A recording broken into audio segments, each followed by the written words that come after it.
We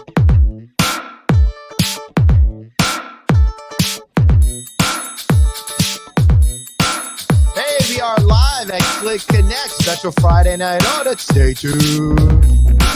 Craig Sullivan, you have got the most amazing shirt I've ever seen in my life. What is that all about? Hey, that's promoting our other show, 3 Minute Thursday.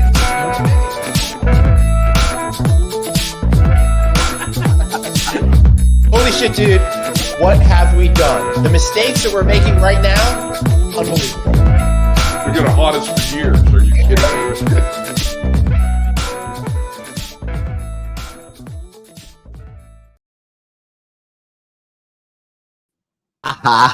Craig Sullivan! I'm suffering from the heat in Las Vegas. I don't know what's going on. I'm hallucinating. I feel like this person next to me. This is crazy. I don't know what time it is.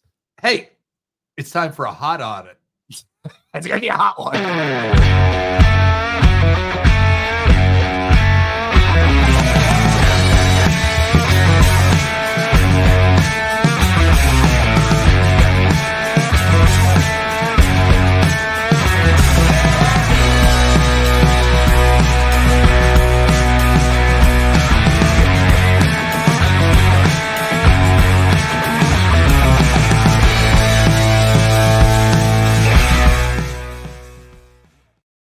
Everyone, welcome to the one and only Friday Night Audit. I'm Glenn Hausman. That's Craig Sullivan. We got a special guest today, Ron Nicoli, Chief Marketing Officer here. Oh, and I guess Bruce Ford is here as well. Chief Marketing Officer of Resorts World Las Vegas. Hope you're all having a great time out there. Craig, how are you doing today? Great, brother. You know, it's good to have you back out on the West Coast. We're in the same time zone. We're not in the same state, but, you know, and it's great to meet Ron. Looking forward to today's show. So how are you? I'm doing so great. You know why I'm doing great, Craig? Because I'm here at Resorts World Las Vegas, my home away from home. I want to thank Cassidy and Shannon, the entire team over here for taking such great care of me while we get to bring you mediocre content week after week here on the Friday Night Audit. Ron, great to see you, buddy. Great to see you. Great to see you. Great to have you back here. Yeah, man. What a gig you have, Chief Marketing Officer of a premier resort on the Las Vegas Strip. That's pretty heady stuff. Yeah, no, I'm really grateful. You know, I've been here going on 5 years. Got here when it was dust and dirt and really got to see the property mature. And honestly, every day's an adventure in a good way. Yeah, it sure is. That's unbelievable right there, Craig. Oh, absolutely. Ron, was this the first time being at a resort that was being built from the ground up for you? Yeah, you know, I got to Wynn Las Vegas very early on in my career. I got there realistically about a month after it opened, and you know, was in a very junior role when they were building Encore, so never really got to be part of that process, right? So coming into this project and really getting to see it from ground up, and I still remember taking the late night construction walks around the campus here as we were inching towards opening. It's just more of a pure excitement. You really get to see something develop. Yeah, it really is. Yeah, which is pretty cool. All right, so before we get into more of the fun conversation, it's time to wish our friend Bruce Ford a happy birthday. I know he's going to be joining us next week, so happy birthday to you, buddy. I know he's the smart one, not paying attention to this show tonight. He sent me a picture. He's on the waterfront right now, having a great time. But Bruce, we wanted to give you this picture because we know how hot this is. Happy birthday, Bruce. That'll be bringing us nightmares. I'm sorry to have done that to you. You'll deserve that.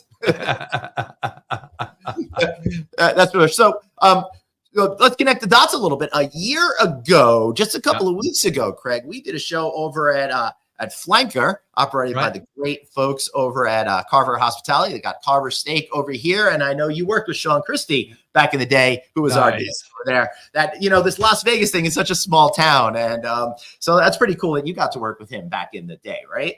Yeah, no, I got to work with and for Sean over my time at Wynn, and learned a lot from Sean. And it's, again, I think that's probably one of the things I would say is, as I was kind of coming up, the mentors and the people I got to be around. Yeah, that's really so important to have those people around you. He's a great guy. I recommend checking out Carver Steak over here and Flanker over at Mandalay Bay. Really great products. We had a great show over there. He's such a nice guy. But you've been here so long, you've really seen a whole lot of changes. So when you got here, I'm going to guess it was in the phase of when the nightclub scene was really exploding and bottle service was the next big thing. No, absolutely. You know, I got to Vegas a little over 20 years ago, and I think it was right at that impasse where you know, you had some of these kind of college mature clubs, right? And it was, you know, plastic cups, and then all of a sudden, a lot of the in casino clubs went to the bottle service, right? And it went to what was referenced as European bottle service, and from, you know, the Rio, and, you know, Dre's was one of probably the first ones that was really doing bottle service at the after hours, and it just sparked, right? And I think it had a more mature nature to it. It had something where you're wanting to have almost the real estate and location, and I think it made it a good place, I think, for guys in general and girls to meet. Yeah, for sure. And then the next year after that is the day club era, I think. And as we were setting up for this, there we go. Yeah, your club right out there is hopping. I saw all these people coming in. What's the scene like these days with the day clubs? Yeah, you know, day clubs have really become this Vegas unique experience. And when you really think about it, domestically, there's not another major market in the U.S. that really has a day club culture, right? Yeah. And you can go to European markets and see it, but when you're in the domestic U.S., I think the only place that's doing day clubs to this level is Las Vegas. Yeah, to this level, absolutely. I think, you know, I'm a New Yorker. I feel like one or two hotels have a pool and try it. Nowhere near the same. It's for people. That's not even in Miami. I mean, Vegas is the only place that gets that done right. Well, they've really invented the modern entertainment industry over here. You know, for example, our producer is saying the Houseman Pool House 2.0 will be the next big thing. As a matter of fact, I don't like to brag. We've invested a lot of money at the Houseman Resort Pool Club and Smokehouse this summer. I got 2 new rafts for the pool, 2 new floats. So that's pretty I really thought you were going to say 2 new lounge chairs. What do you think? I made of money over here, buddy? not off the revenue we generate on this show. That's too funny. But the really cool thing is the reason why I'm here actually for this weekend, Craig, is because NBA Summer League is in town, right? And that is like such a cool freaking thing. And like, I thought I was average height, but I'm being reminded what a small human being I am as I walk around this property. I got into an elevator earlier today, and like I looked up, there were like these 6 guys all around me, and it was good. I felt like I was 7 years old again, so that was nice. But other than that, you know, that's a great position to be in. And you know what, Glenn? Let me ask Ron this. Okay, you've got the Raiders there, you've got the Athletics coming, you've got the Golden Knights, which were founded in Vegas. Now, you got to have an NBA team or an expansion club for the NBA looking at Vegas. Yeah, it just makes too much sense to be there. Is that in the works now, or are they still just dealing with getting the stadium done for Major League Baseball at this point? You know, I got out of here 2 decades ago. Right. And I came from a very sports-centric town in Ohio, and when I got out here, there was nothing. Right, and I would say that the attitude was like, there will never be sports in Las Vegas because that evil sin of gambling. Mm-hmm. Oh, wait, we can make money on that? Oh, it's all been heavily embraced, right? Like, you know, I'll be honest, when the Golden Knights started, and look, they ended up being great, right? But the reality is it was really a social function in the beginning. Mm-hmm. It was something different for someone in the Vegas community as a local to go to, and then it gave casinos something to lure in players, right? Yeah. The Raiders expanded on that, where anytime you go to a Raiders game now, it's 60% the visiting team. As it should be, because this is Vegas. I mean, nothing personal for any of the Raiders people out there. No, it's the best place to see your team play away. Yeah. It really is. Yeah. Look, I think the A's coming here, I think is going to be interesting. But like the reality is, I mean, look, if you go back to the great days of UNLV, this was always a basketball community. Yeah. Yeah. Thomas and Mack is just like right over there. Right down the street. Yeah. Yeah. You're absolutely right. But I think when the Golden Knights came here, it really was the arrival moment for Las Vegas as a city. It really showed the rest of the United States that this is a premier place to live, not just a vacation and meetings destination. Yeah, broke the mold. Yeah, It right. really did. Yeah. And I think things changed because initially when the Maloofs opened up the Palms, they owned the Sacramento Kings. And I think the whole thing was with the NBA, and they may have been coming off what wasn't the best all-star game in Vegas. The Maloofs could not have their sports book take bets on the NBA at the time. Yep. So once all of that changed, and you're absolutely right. I mean, with the Knights being an expansion team in the NHL, and I know one of the owners, and he's dominated the title insurance industry for decades. He had the bona fides and the rest of the partners to come in there and make that happen. And they changed the culture. They really did. And sports in that town is just the best thing in the world. I think it's great. Yeah, I think it's really changing the thing. So you think that project across the street-ish about building a new arena might actually happen and bringing the NBA team here? Look, I think that there's so many whispers of active groups looking to bring an NBA team here, engaging with the NBA, engaging with players like LeBron to bring a team here. It's going to happen. I don't think it's inevitable. Yeah, I don't think it's if. I think it's when. Right. I mean, look, I'm selfish in the sense is I'd love to see it happen in the next couple of years. I think Vegas is on an amazing boom right now, and I think that's just another layer. Yeah, it really is. And I was just talking to a president of one of the resorts earlier today, and we were talking about how everyone thought 2019 was great, but now we are like those numbers aren't even coming close to what's been going on in this city. I think you guys are at 4 years straight of $1 billion plus months for table drop, for example. Wow. Hotel room rates, and good for you guys, not so good for me, up 50% since 2019, for example. So this city is rocking and rolling on all cylinders, and the sports thing is just, I think, one element of what's changing right now. You made a great point when you said people are going to come and see those games. People are going to come here and see those concerts. People are going to come here and have their experiences. I was joking around with my friends that I could go see plenty of concerts in New York, right? Mm-hmm. But I always come here now to see these concerts because it's just so much more fun and so much more interesting and so much more exciting to see a sporting event or a concert in the city. No, absolutely. I mean, look, you're layering experiences on top of the entertainment, right? Yeah. Like this becomes a place that people seek out, right? Like if you look, the Sphere is amazing. I think that's such a unique thing. Yeah. I think there was a lot of questions coming into it. I think the questions have been answered. It's one of the best places to actually see a live performance show. I'm not sure there is a better place to see a live concert. No, I think it's so unique. Yeah. And the reality was, look, there was skepticism coming into that. Well, how could there not be? When you're reinventing something, so many people are going to say, you don't know what you're talking about, right? Yeah, go on. Well, and keep in mind that it was all centralized around the spending and the overspending, right? Yeah. Like that was the narrative that highly focused from a negative point of view. No one touched on, hey, they're spending an extra $1 billion because the experience is going to be that amazing. Mm-hmm. It all centralized around they're $1 billion over budget, which I think led the general consumer to think this thing's a bust. Right. And then you go and it's just purely amazing. Well, just so everybody knows, the fact of the matter is a lot of that $1 billion went to the rising costs of goods, services, and labor in the post-COVID world. Yeah. So they got really stuck in a bad place in a world and a sea of change. But now that it's open,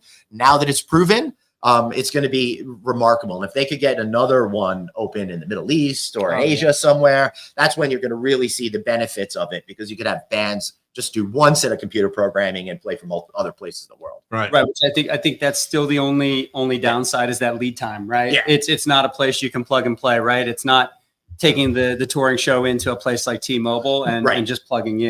No, I mean, I went to go see the Fish shows in April at Sphere, and they were doing things in June. They started doing the programming. So if you want to put together something serious, it's serious. But that's not really what we're talking about here today. What we're really talking about is here how the city has changed so much and how you are able to leverage all of those changes, right? Because I think there used to be a mindset here in Las Vegas 20 years ago that you got to keep people in the building, period. Mm-hmm. Right now it's more like, let's get people to the city and then we're going to stay in our hotel, use our restaurants. But if they want to see a show at Sphere, you'll be very happy. I see a lot of Dead and Company shirts here today, for example. You'd be very happy to host those people here. So how are you thinking about integrating experiences both on the property, outside the property, with getting folks excited to be at this hotel? Well, it starts, I always look at it starts Vegas first, right? Like, what are we doing collectively as a city and as property leaders to get people to Vegas, right? Because that's first and foremost, because I think a lot of times people lose sight in the sense that Vegas is competing against other marketplaces. And especially when you look at the summer period, because I think people are seeking out travel that sometimes isn't even domestic travel, right? So on top of domestic markets like Miami, New York, LA, San Diego, where are very interesting as travel destinations, we now have to essentially compete with out of market when it comes to travel, and then out of market events, right?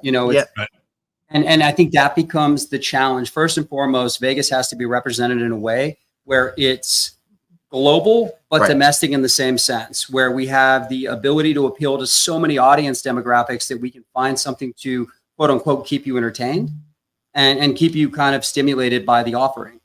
Yeah. So how are you thinking about that with your client base here? So who would you say is your core customer? And I understand that you've got gaming clients, you've got convention clients, you've got transient business and all of that kind of stuff, but you must have an overarching image of what your general customer base is about.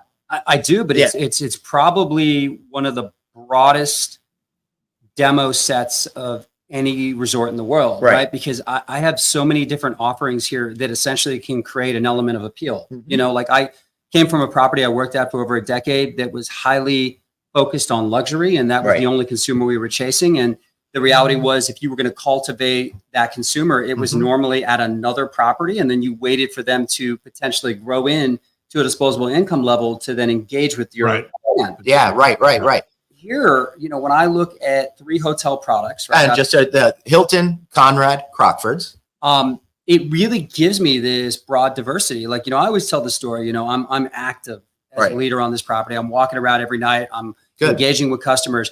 And I would say it makes me feel great because this ecosystem on this campus, this city within the property that we've created, has so many different diverse customers and consumers, from college kids running around to, you know, billionaires playing in high limits. And they all have the ability to live inside of this world. And remember, this is a beautiful modern luxury property. But then I've got like a sports bar that's connected to a Nashville bar. But then I've got, you know, an award-winning spa. So it's like everything is essentially here where it doesn't create any barriers of entry. I would recommend the Nashville hot chicken sandwich at the Doghouse, by the way. I had that yesterday. There you go. How many restaurants do you have on premise, and how many, you know, tables, slot machines are in the resort as well?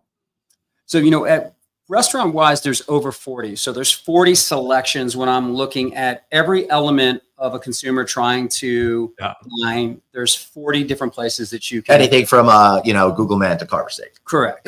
You know, it's going to be all across. You know, the guys. You know, we've even got Junior's Deli out of New York here now. You know? Nice. And as a Brooklyn guy, I appreciate that. Oh no, it's great. I remember going to New York back in the day and grabbing the cheesecake. Hey, look at that. There we go. A bunch of the restaurants. Glenn will maybe get me that bagel now. Keep dreaming. The casino footprint is big. You know, the casino footprint is big, but it's organized. It's over 100,000 square feet, but it's centralized in the center or the hearth of the property. Everything essentially exits out to it. It's a very easy property to maneuver around. Look, we went against the conventional rules of a casino, right? If you walk around, I got a lot of lights. I've got a lot of natural light. I've got an easy walking path. I've got a lot of entrance and exits. We really thought about how do we modernize the consumer journey? Love it. Not think the archaic way of we want to trap you. Right. And how do you actually do that without getting stuck in those old habits? I mean, honestly, it starts with just taking a chance, right? You kind of look at it and say, look, the thing that we always discuss here is like putting yourself in the consumer's point of view, because we're all a consumer at the end of the day, right? Like I travel, and it's hard to, if you're in hospitality, it's hard to turn it off. Like I'm not going to just turn it off if I'm traveling with my family or if I'm on a business trip. The touch points that I'm looking for that are going to be important to me I always try to relate those back and say, are we accomplishing these touch points in my own property? Yeah. Love that. Did you want to say something? Yeah, I love that idea. And I think you're absolutely right. And I like the idea that you're not feeling like you're locked into the building. Open, airy, some daylight. You can walk around. The choices for whether it's gaming or for food and beverage are all there. And I think that's, I know there's a lot of architectural firms that I've dealt with, and they're pretty locked in their ways.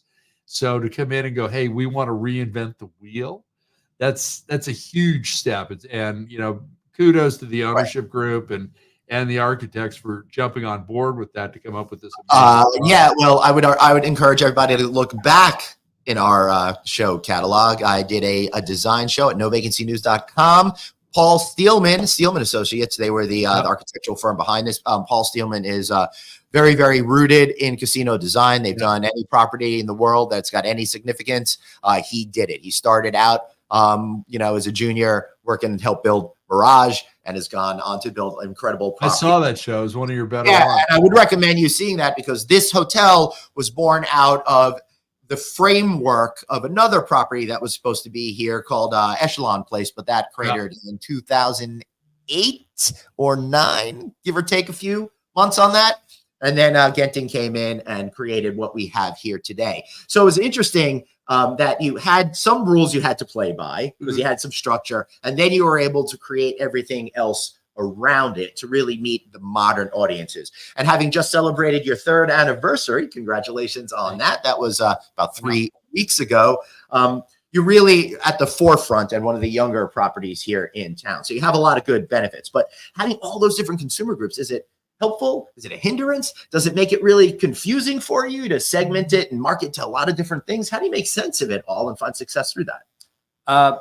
Strategy becomes important, right? Yeah. Because the other reality is you can't be everything to everyone. Yeah. So you have to essentially focus on strategy. Like I always talk about marketing language, right? Yeah. Like you are needing to communicate written and visually to these different consumer segments, right, in order to create curiosity and capture. Because if I'm trying to use old terminologies of let's fish with dynamite, right? Back in the day, casinos would send out broad email blasts, right? And I used to say, to me, it was throwing a stick of dynamite into the lake and seeing what floated to the top. And now that's dead. That's I would disagree with you. Not in casinos.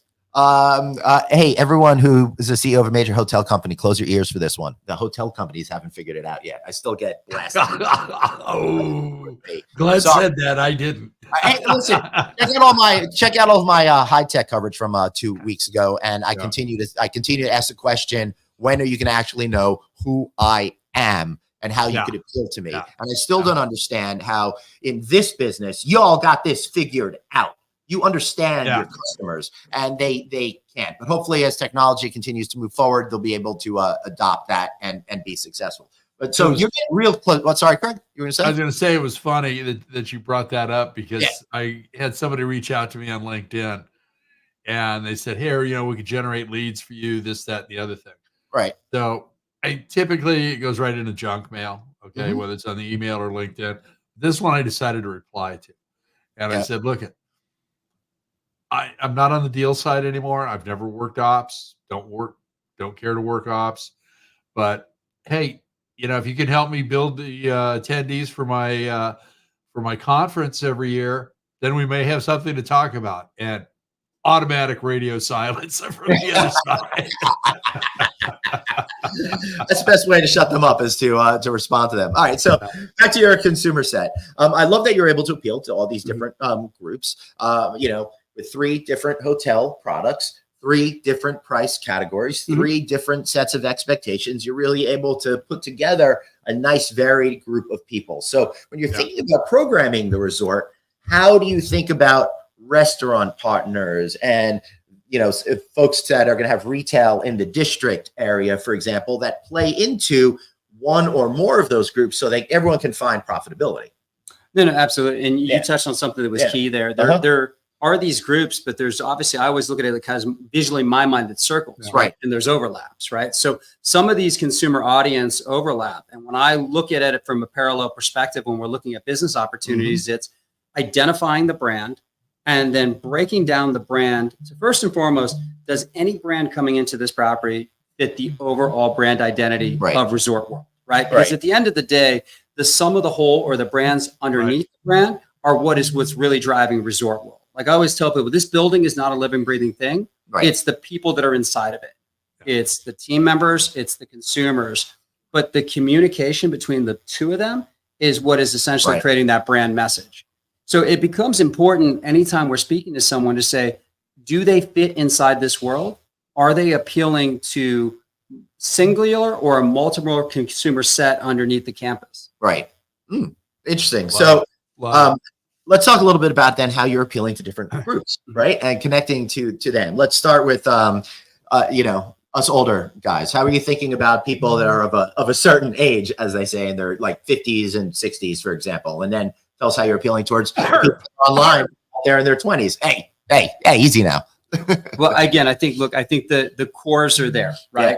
If you're coming to Vegas, you're going to be interested in, first and foremost, a room product. Right.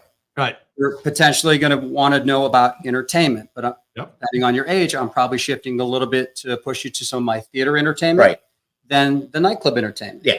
I'm going to probably hit you with some of the more refined lounges on the property. Right. It's Crystal, Alley, 8 Cigar Lounge.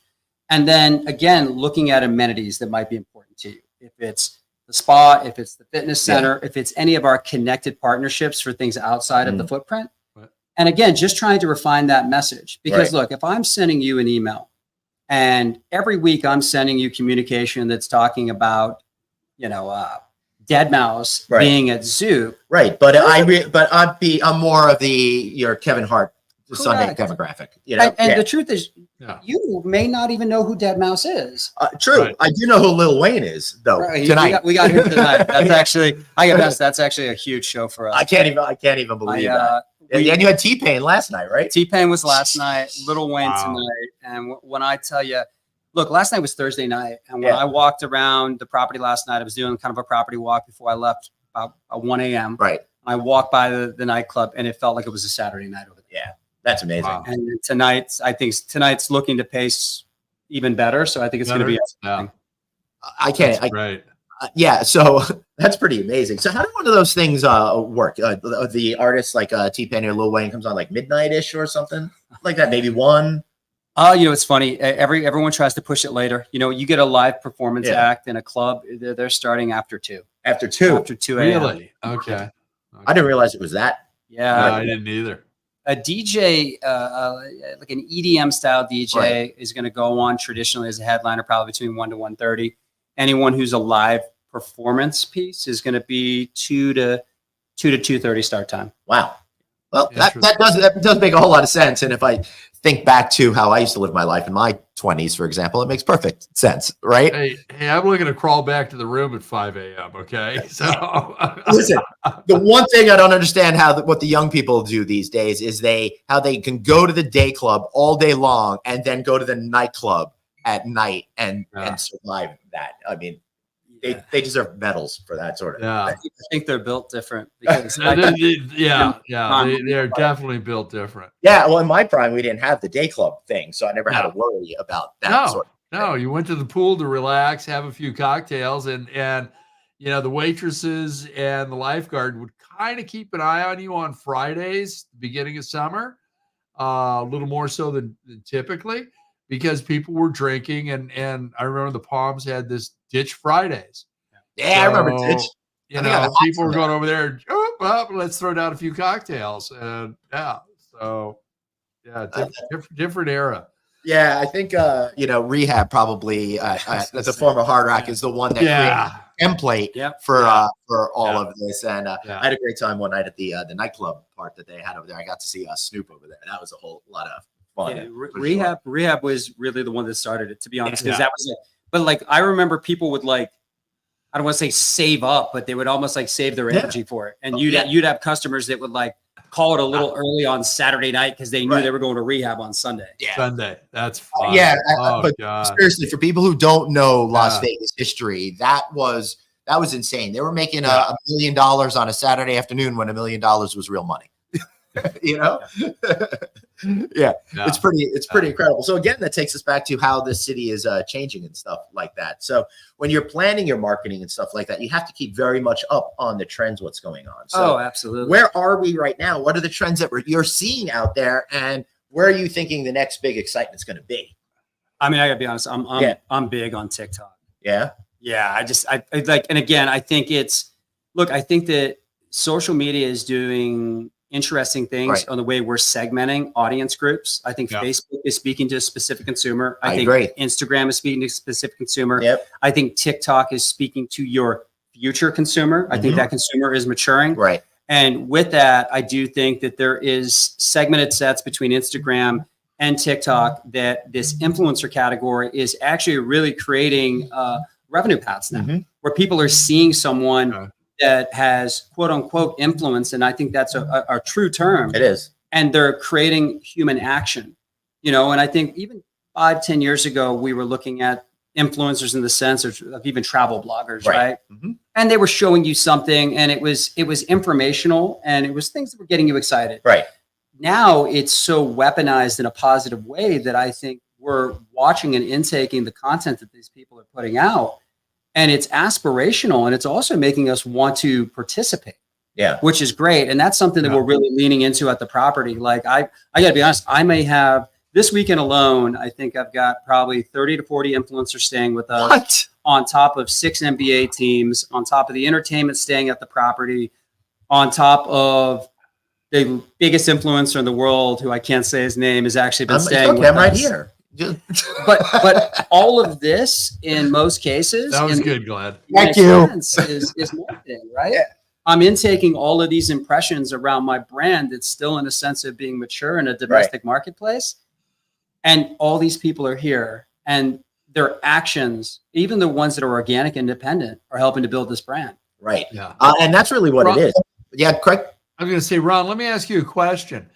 How do you monitor all of this? What size of team do you have looking at all of these different pages and platforms to make sure that they're getting the message right? And not everybody's going to get it right. So there's always going to be those other conversations. But it seems to me that's got to be a 20 to 30 person gig, just watching all the social media platforms to make sure that the messaging is getting out right and in a timely manner. Am I right or wrong on that? I mean, there is a strong digital team, but I've got one guy who essentially oversees the entire influencer program for the property. Wow. And his name's Kobe, and he's amazing. But what he's doing is he's Thank getting. God, I thought you were going to tell me it was Glenn Hausman. Go on. No, but he makes a direct line of communication. He greets them, he checks them in. So he's having this kind of artist relations style entertainment touch to it, right? So now he's got a direct line of communication. So he's developing a friendship in a real way, because genuinely he wants them to have a good time at the property. Yeah, absolutely. If they have a good time at the property, then they're going to be able to showcase the property in the way that shows the property in the way that you'd like it to be. Absolutely. And I have a lot of guys that repeatedly come back. Yeah. Like we've got these relationships now where a lot of influencers that have stayed here already and they love the property, they're reaching out and saying, hey, I'm coming back in October. Is there any way I can come back again? Yeah, absolutely. We've had a few people that'll do content pieces. So that's the ultimate goal, right? Right. So what are the types of influencers that you're attracting here? Are they Vegas specific? Are they travel specific? Are they in other lifestyle categories? Oh, it's all across the board. And the other thing that I've been doing too is I've been finding interesting content on platforms like TikTok. And if somebody's in a health and wellness or fitness space, I was doing a shoot for our gym and spa. Right. I had my team reach out and say, hey, let's put her in the ad. And then we had my boy who does food content. We had him come in and fill up segments for the restaurants. Right. And that was kind of like, again, we're seeking out, because you've got all different ones. You've got ones that are concentrating on lifestyle, ones that are fitness and wellness, ones that are food or beverage focused. and really trying to have this broad array of putting them into here and saying, hey, do your thing. Treat this as a canvas. Like, let's have some fun, right? And we're not overly structuring it, right? A lot of times people will set these influencer programs where they're like, you need to post this, you need to do that. Yeah. What I feel, show them a good time, Right. Have some organic touch points that are going to be interesting, make them feel at home. And guess what? There's now a genuine nature to it. It's not forced. Right. Well, as a matter of fact, there's this one major entertainment company out there that is, they're influencers. They basically treat them as employees and tell them what they must do. And all the employees go, yes, yes, yes. Well, all the influencers do that. And it's now catching up to that company in the modern media where everyone's calling them shills, and they've done a lot of harm to their brand, a lot of other reasons, but in this one way, they've really harmed their brand. So I think what your approach is, show them a good time and let them do their thing, is really the right way to go. That organic growth is absolutely crucial. That authenticity and being an organic matter that either Glenn turns on or I do or one of our producers and go, hey, look at this. You could do this. Glenn put out a great video, I think a month or two ago now, on behind the scenes with all the chefs and cooking and getting everything done at a resort. That was absolutely brilliant. And it's I recommend everybody check that out. And Ron, you might want to look at that. He could do the same thing for you guys for sure. And you don't have to pay me for that. Craig, I got another idea I got to pitch to this guy later, but that's not for on air. Yeah. But I totally lost my train of thought. Thank you, Craig. You're welcome. I'm glad I could help. Yeah. So when you're thinking about TikTok and stuff like that, one of the things that struck me was you talking about future consumers. So how do you appeal to young consumers that may be under 21 without appealing to consumers that are under 21 because they can't really gamble or drink?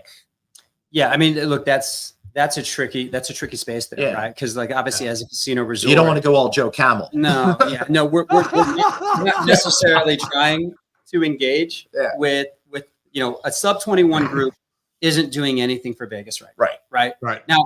I will say that tell that to the Adventure Dome. I always look at this. If you ever want to see the heaviest or the largest future consumer database that comes to Las Vegas, it's EDC. Yeah, EDC. You can come Electric Daisy Carnival. Buy a ticket at 18 years old, and a lot of senior trips will even plan post-graduation to come to EDC. Right. So now you have an 18-year-old consumer making their way to Las Vegas. They're driving by every casino. They're seeing every billboard for every piece of entertainment. And then they're spending 3 days out at the racetrack experiencing their first version of Vegas with aspirations. Hey, 2 years, 3 years from now, when I'm 21, I'm coming back. So, and the reality is that the city has finally started to embrace EDC. Yeah, it has. This is the first year I felt like they're like, all right, we're all in. Right. And keep in mind, I have hotel EDC here. We've done it the last 2 years. Pasquale and Harvey Cohen are amazing partners. And I love the fact that it's here because I look at that being a consumer that can mature over time. And I'm hoping that they're having such a great time that I have consumer loyalty building. All right. I love that idea. But is it tough to sell in the sense that the casino may not do as well that weekend, the bars may not do as well, and the restaurants may not do as well because they're all at the racetrack? So how do you negotiate that? Well, here's the thing. Obviously, that's I would say when I'm sitting in a room and we're looking at it from a traditional sense, and there's going to be someone in the room that is going to, from an opinion perspective, is going to try to dissect that consumer. Right. That's what they're going to say. My counter to that is EDC does about 180,000 people a day. Right.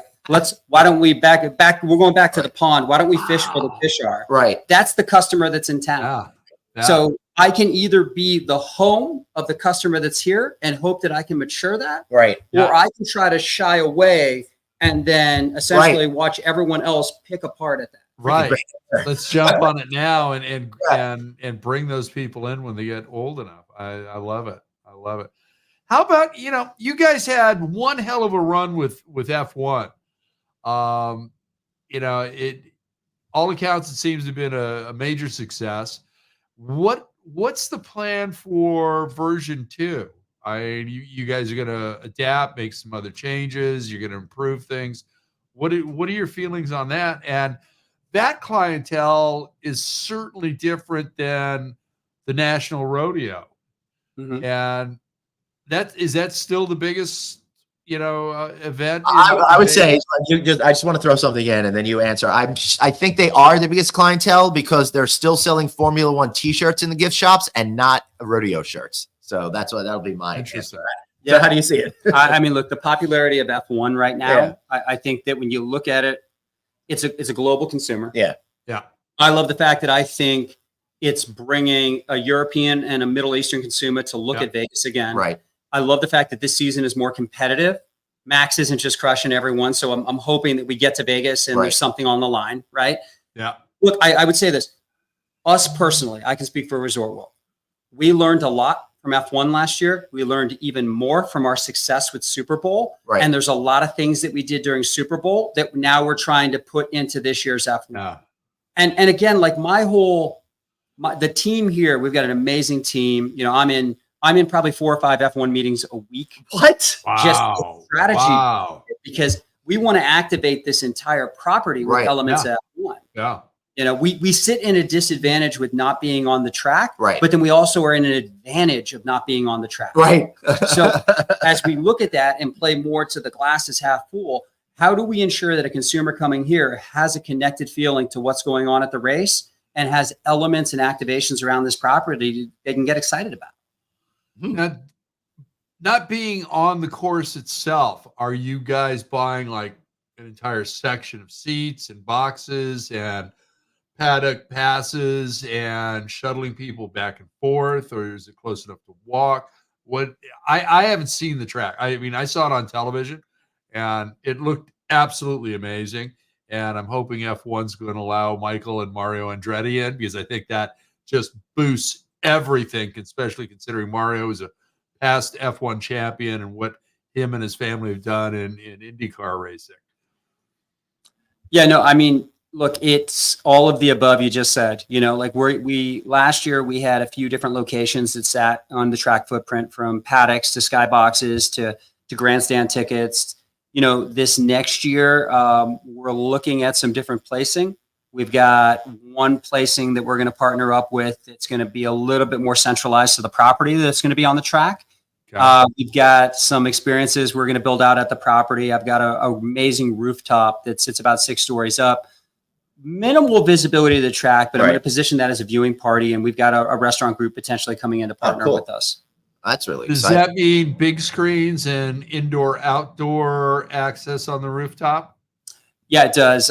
Really looking at potentially large LED screens, really having a great audio footprint. Like I said, bringing in this amazing hospitality group to help support us and making it almost our own paddock off the track, so to speak. Oh, right. That's cool. Yeah, I think that's. Yeah, I used to go to the Long Beach Grand Prix, which obviously was kart and all of that. Obviously, way back when. Well, it's not F1. I mean, they tried it for 2 years and then it went away. Yeah. It was too expensive. But the city of Long Beach always had a hospitality suite in the convention center there. And they'd have big screens in there. They'd have food and beverage. And they'd have people be able to escort you over to their seats, whether they were at the start-finish line or in the paddock. And it was always a great experience. Yeah, well, good for you. I'm a little jealous of that. Let me tell you. I'd rather see F1. I'll tell you. I know. All right. So I know that this property continues to evolve over time, as every property should, as trends change, as you understand how customers want to use the property. I love that you have the vegan restaurant over here, for example. I think that was a very bold move, but a move that was well reasoned, because I think culture is ready finally for a restaurant like that. No, absolutely. I mean, look, Tal Ronan is probably the best chef in the world when it comes to plant-based cuisine. Yeah. And a lot of people don't realize he did a lot of the menus and the plant-based and vegan options for the Wynn for over a decade. Oh, wow. Prior to him coming over here to do the restaurant. And look, Tal's a good friend. Yeah. I remember going to his restaurant in LA after we had signed the deal here, and it's a Sunday and it's about to open and there's a line around the block. Wow. And the food is phenomenal. And keep in mind, I'm I am a steak and potatoes guy. Right. So, going in and trying it. And honestly, now it's one of my favorite restaurants. That's amazing. Yeah. I love that. You're also redeveloping the property out back and building more of like an event areas. The big tents are set up and stuff, right? We are actually the tent structure right now. So we call it the complex. Yeah. That's really what we're looking for. Any festivals. I think the footprint can go up to scale up to about 20,000. Nice.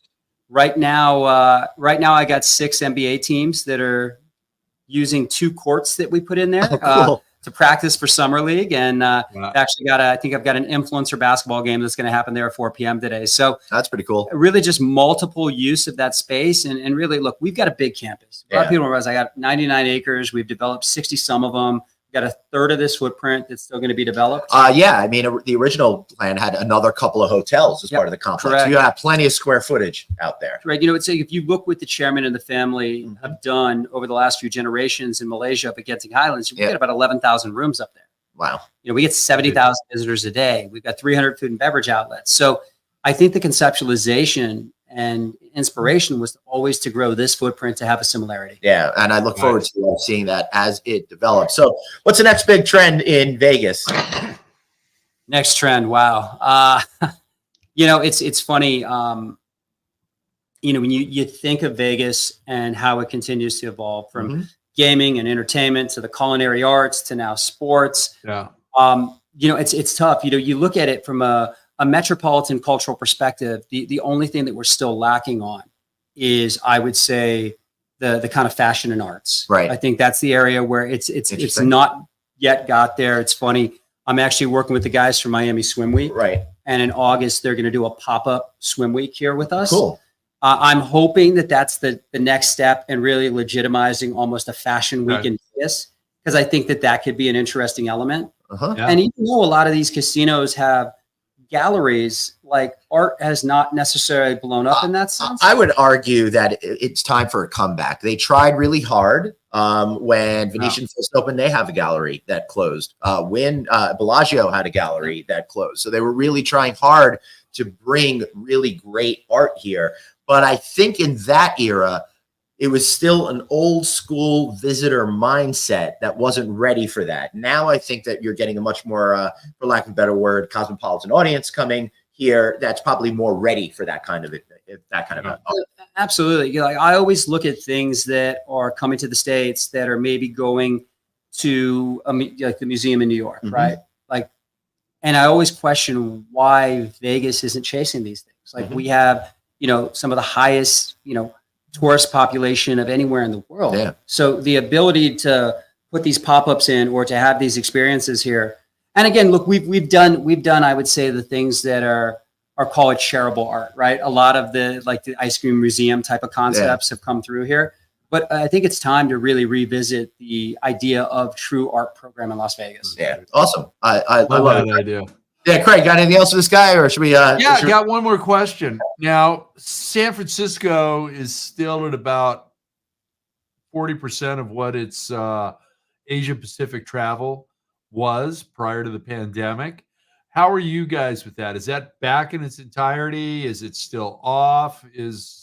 Are the numbers climbing? Are they holding? What's happening there? No, it actually isn't back. And again, look, when we opened this property, I think pre-pandemic, the expectation was that the Genting Group has such an amazing name in the Asian continent that was going to be a core foundational staple for this property. Right? The original design of this property was also very much geared towards that design as well. But then that changed. Absolutely. Yeah. Now, the thing that gets me excited, though? Yeah. We haven't had that customer, and we've had such amazing success. And I know that customer is coming back. Good point. Good point. As that customer starts to travel again, and again, I think it's happened, but it is not at that 100% maturity. Yeah. I think that what gets me excited is the team here has done such an amazing job of growing our consumers and growing loyal consumers to this brand, that once we layer that in, I think sky's the limits. And I would say, if you want to learn a little bit more about what's going on with the Japanese consumer in particular, I did a show on No Vacancy Live this week with Peter Shanlin, COO of Halekulani Corporation, where we talk all about that. So check that show out in our catalog. And you're going to Japan soon. I'm never getting to Japan, it seems like. This will be my 5th summer trying Gas up the jet, Glenn. I'll take you. All right. Yeah, whatever. I'll tell you, every once in a while when I'm staying at that other hotel all the way at the end of the south side, the south side of the strip, and you see all the jets that fly from Macau over to here, I keep dreaming I'll just hop on one of those and just sneak on over, you know? I just thought you said you were going to go to Benihana's. That's all. Ron, this has been an absolute pleasure. Anytime you want to come back on the show, please give us a shout. This is Thank you guys for having me. Great information. Thank you. Truly grateful you guys spent the time with me. Thank you. This was really awesome. All right, I'm going to get out of here because I've got an awesome Las Vegas casino resort to go enjoy and explore. We'll see you next week right back here. Bye, everybody. Friday night on it. See you all later. Bye. Bye.